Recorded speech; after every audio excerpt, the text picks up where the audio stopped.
Hello, this is Chanakya Joshi from Gita Connect, and you are listening to the CLO Talks. Our mission is to help you use learning for real business outcomes. In the last episode, we started to learn on how to find your new competitive advantage to not only survive but lead in this tsunami of digital disruptions.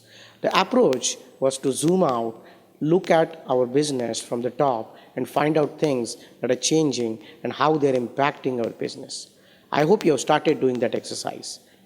Considering this is extremely tricky and a lot of things are on our plate here, we will explain a bit more about finding your new competitive advantage in this episode as well. Before that, a reminder about this podcast. Our mission is to help you use learning for real business outcomes, and we are going to cover each and everything step by step to help you reposition your L&D, build learning funnels to scale up your business, and achieve that mission. To ensure that you don't miss out on the future episodes, do follow or subscribe to this podcast and continue this journey to revitalize your L&D. Coming back to the topic. Now that the trends and the competitive landscape is getting ready, rather set up as per the last episode, let's now focus on finding our new competitive advantage step by step. Here are the steps to do that. Step 1. Identify impact of external trends on your existing business model. I hope you know what is a business model. There is a great work done on this by Alexander Osterwalder since 2005. He proposed a business model canvas with 9 basic building blocks which cover the whole gamut of a business.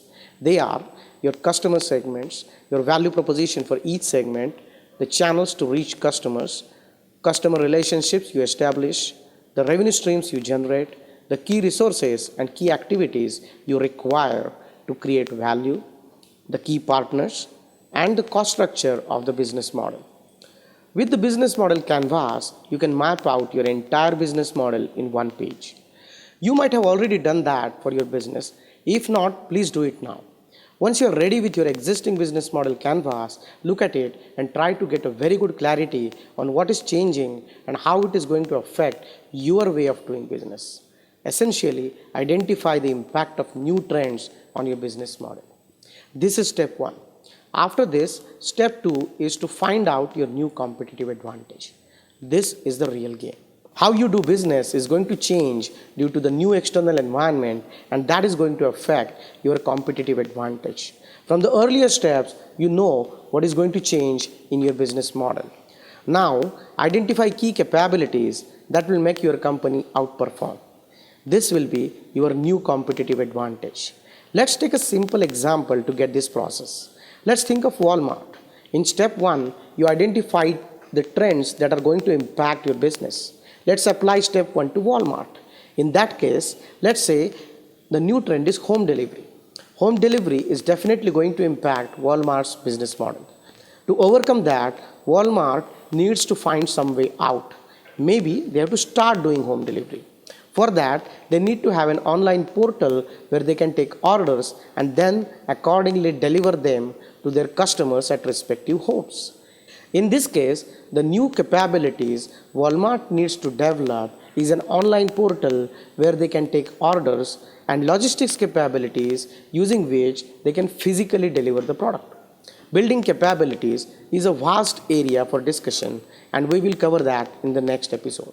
Today's focus is on which capabilities to build on so that they can be your new competitive advantage. In Walmart's case, let's say that it is extremely difficult to build a logistics capability for Walmart. Hence, they decide to outsource that. This might not be their competitive advantage, as others can also use that outsourced vendor's logistics capabilities. Let's say that Walmart decides to make their online portal as their competitive advantage. This is because they can provide better customer service using that. They can offer everyday low prices and communicate them to their customers much better using the portal. Hence, they decide to keep no stone unturned while developing their online portal. In this example, Walmart has decided that online portal will be their competitive advantage, and they want to develop all the capabilities related to that. When you are thinking of your own business model and how it is going to change, you will have to make many trade-offs. You will have to say no to many potential competitive advantages and say yes to few of them. Those few competitive advantages, once finalized, will be your sole focus area. Of course, the job doesn't end here. You will need to build capabilities to deliver that competitive advantage on the ground. We will cover how to build your capability model in the next episode.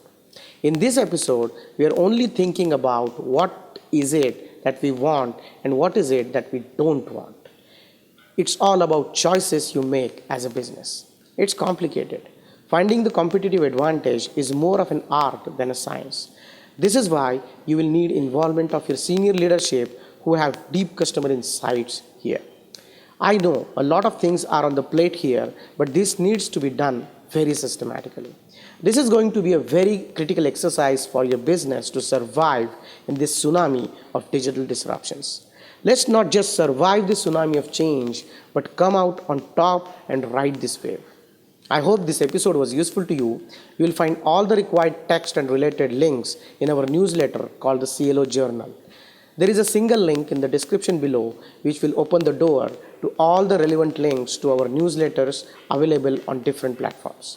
We will continue our journey to use learning for real business outcomes in future episodes with further more insights and cover the whole gamut of corporate L&D and start moving towards L&D 2.0. Thank you for listening and see you in the next episode to build a capability model for your organization. Till then, outlearn and think of how you can reposition your L&D like R&D.